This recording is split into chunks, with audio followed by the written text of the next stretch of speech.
Yun naman talaga yung nararapat. Anong silbi ng batas? At of course, ang importante dyan, hindi makistorbo sa ibang tao. So, gandang gabi mga kapatid. Kay Romoro. Alam nyo, may lilinawin lang tayo ha. Maglilinaw lang. Kasi memo ng LTO regarding loud muffler, okay? Lahat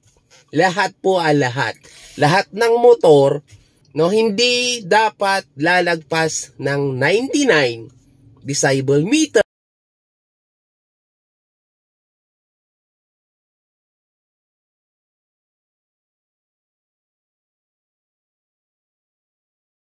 ang ingay niya.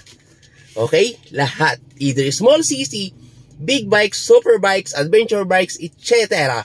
Hindi dapat yan lumalampas ng 99 decibel meter. Sabi ng iba, big bikes, di ba? Nakikita natin ang iingay. Big bikes eh. Ang sabi ng iba, exempted daw pag big bikes.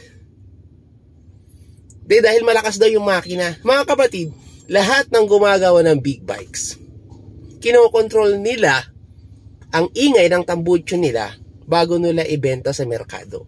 Pansinin nyo, at ng big bikes mga kapatid na hindi pinapalitan ng aftermarket muffler, hindi nila ginagawang open pipe, tahimik ho yan. Tahimik yan. Yun naman talaga yung nararapat. Anong silbi ng batas? Kung may kinikilingan dahil big bike, kung titignan ang rules and regulation, wala naman pong sinabi na pag big bike exempted. May mga mangilan-ngilan na city sa Pilipinas na in-exempt nila ang big bike. Dahil nga daw, may nabasa akong masisira daw yung makina ng big bikes kapag hindi pinalitan ng aftermarket muffler. Galing. Ang galing. Pero, alam nyo, sana kayo na lang po yung maging engineer ng mga gumagawa ng big bikes.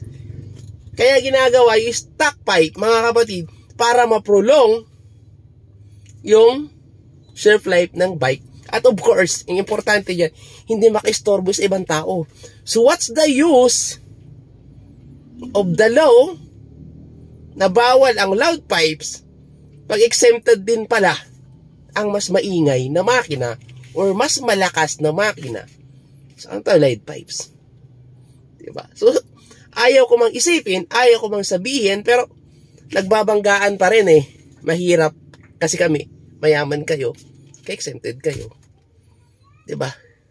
May mga law enforcer, takot sitahin ang mga big bikes. Bakit? Milyonaryo yan, mayaman yan. Diba? Ipakita natin na pantay lang po. Mahirap mayaman. Sa batas lang naman sana.